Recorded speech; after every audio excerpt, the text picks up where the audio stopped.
Donald Trump het beperkings op die ontwikkeling van kunsmatige intelligensie opgehef. Die president van die Verenigde State wil hê dat kunsmatige intelligensie soveel mense as moontlik moet verower en verkieslik alle mense op planeet Aarde. Maar die belangrikste ding vir die Amerikaanse president is dat hierdie kunsmatige intelligensie, wat almal sal oorwin, Amerikaans is.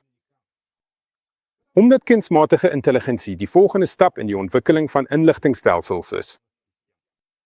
Op watter toestel kyk jy hierdie video? Op 'n selfoon of rekenaar waar Amerikaanse bedryfstelsels van Microsoft, Google of Apple geïnstalleer is. Dit maak nie saak dat die selfoon of rekenaar in Asië gemaak is nie. Die Amerikaners het bloot die dierproduksie na 'n ander plek verskuif en so van 'n deel van die koste ontslaag geraak. Die meeste van die tegnologieë waarmee rekenaars en selfone gemaak word, is ook Amerikaans. En op watter platform kyk jy hierdie video? Op die Amerikaanse YouTube. YouTube is so groot en so wêreldwyd dat daar in sommige lande nie eens hul eie nasionale videogasheerplatforms is nie. En waar hulle wel bestaan, kan hulle eenvoudig nie meeding met die groot en magtige Amerikaanse YouTube nie. Die belangrikste maatskappye wat vandag die informasievloei tussen mense beheer, is in die Verenigde State van Amerika geleë. Google, Facebook, Twitter en baie ander is Amerikaanse maatskappye en hulle gehoorsaam aan die Amerikaanse regering. Die Amerikaners het die hardeware deel van die internet gemaak. Die Amerikaners het die sagteware deel van die internet gemaak. Die Amerikaners het sosiale netwerke en videogasheerplatforms geskep. En nou is daar 'n nuwe ontwikkeling wat publiek as kunsmatige intelligensie bekend staan. Ons gaan nie bespreek hoe slim dit is of in watter mate dit die mens kan vervang nie. Ons het nie hierdie nuttelose filosofiese debatte nodig nie. Die belangrikste ding is dat dit die volgende stap in die ontwikkeling van inligtingstelsels is. Die skep en opleiding van 'n neurale netwerk kos tiene en selfs honderde miljoene dollars. Dit is baie geld vir 'n gewone burger. Maar die Meta-maatskappy bestee tientalle en honderde miljoene dollars aan ontwikkeling en gee dan sy neurale netwerk, sy kunsmatige intelligensie Llama, gratis weg. Neem dit en gebruik dit. Wat is dit?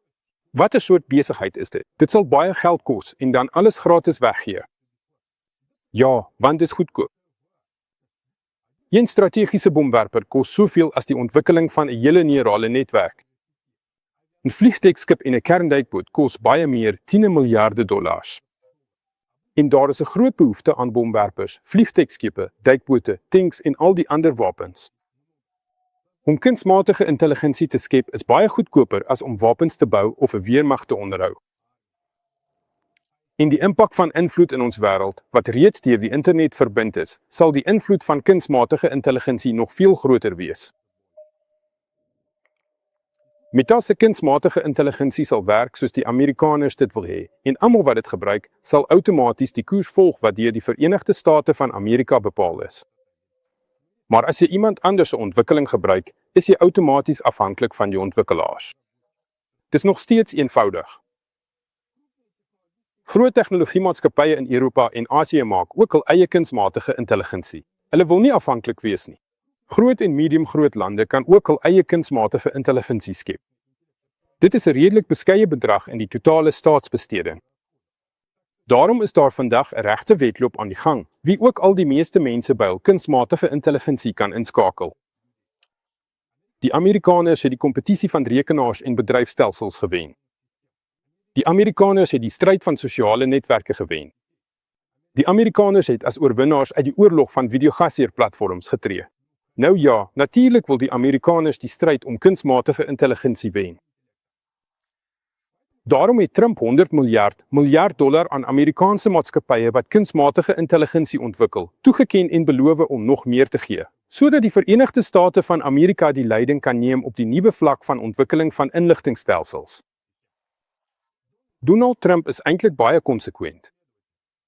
Hy is op koers om die globale mag van die Verenigde State van Amerika te bewaar en te vergroot. Nuwe vlak van tegnologie gee aanleiding tot 'n nuwe stryd om leierskap. Alhoewel die opheffing van hierdie beperkings onvermydelik onaangename gevolge vir die Amerikaanse samelewing sal hê. Ja, eintlik nie net vir die Amerikaanse een nie, maar vir enige iemand. Groot dele van die bevolking sal verseker daaronder ly. Kunsmatige intelligensie sal die bestaande reëls grootliks verander. Daar sal wette herskryf moet word. Dit wil sê die stelsel van interaksie tussen mense sal moet verander, wat altyd ontevredenheid en probleme veroorsaak. Maar dit is die doelbewuste opoffering van die Amerikaanse elite. Hulle sal baie meer wen as wat hulle verloor. Hulle sal globale mag in inligtingstelsels behou. Vir so 'n doel kan 'n mens sekere opofferings maak. Al sal die Amerikaanse kunsmatige intelligensie later die vyand van die Amerikaanse elite word. Maar dit is al die volgende episode, wat oor so 10 jaar of so sal begin. En daaroor sal ons later gesels.